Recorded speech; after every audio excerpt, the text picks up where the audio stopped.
నమస్కారం అండి, నా పేరు కళ్యాణి. ఇప్పుడు మీకు ఒకటి చూపించి మాట్లాడుతూ చూడండి.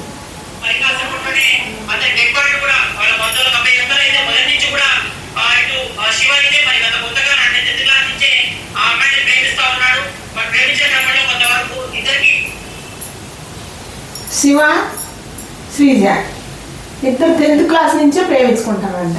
ఆ మధ్యలో గొడవలు వచ్చినాయంట. వాళ్ళ ఫ్రెండ్ దినేష్ కూడా చెబుతుండ్రు వచ్చి శివాని ఏదించిందంట పెళ్లి చేసుకోమని. అడ్డం తిరిగిందంట.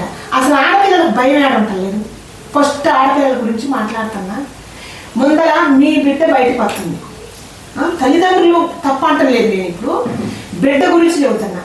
ఏమ్మా నీ గురించి నీ ఒంటి భయం నీకు తెలియదా? ఇంట్లో నీ తల్లిదండ్రులు వద్దంటారు, నీకు భయం పెడతాను. నీ ప్రాణం కాదుగా పోయేది, నిన్ను ప్రేమించిన వాడు ప్రాణంగా పోయేది. పరాయి తల్లి గన్న బిడ్డ ప్రాణంగా పోయేది. నువ్వు నిజంగా ప్రేమించిన దానివైతే శివ ప్రాణం కాపాడేదాన్ని. నువ్వు నిజంగా నీ తల్లిదండ్రులు కన్నోళ్ళు వాళ్ళ రుణం తీర్చుకోవాలనుకుంటే వాళ్ళు చెప్పిన మాటిని నీ ప్రేమను మర్చిపోయేదాన్ని.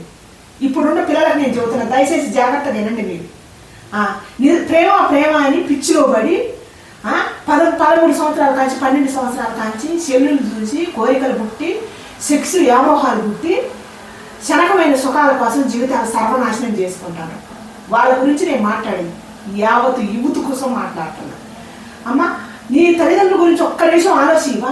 నిన్ను 19 ఏళ్ళు 18 ఏళ్ళు పెంచాను కదా జాగ్రత్తగా అపరూపంగా. నీకు అది మంచిది కాదమ్మా అని చెప్పినప్పుడు ఏనొద్దా? వినకుండా నీ పరువు తీసుకుంది కాక, నీ తల్లిదండ్రులు పరువు తీసుకుంది కాక, పక్కన ఎవరో కన్నా తల్లి బిడ్డని సర్వనాశనం చేస్తున్నావు ఆ కొడుకుని. ఆ శివకు తల్లిదండ్రులు కూడా లేరంట. తల్లిదండ్రులు ఉంటే మాత్రం చంపేయట్లేదా? చంపేస్తారు కదా పేరుతోటి కొడుకుల్ని, మంచి మంచి కొడుకుల్ని.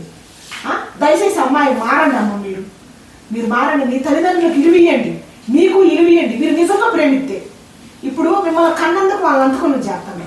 వాళ్ళు పరువు తెస్తారని మిమ్మల్ని చంపలేక పక్కన తల్లి కన్నా కొడుకుని దాచేస్తాను. వాళ్ళు జైలు పాలైపోతారు. మిమ్మల్ని కన్నందుకు వాళ్ళకి ఇచ్చే బహుమతి ఇదే. మీరు దయచేసి ఆడపిల్లలు మారితే మగపిల్లలు కూడా మారతారమ్మా.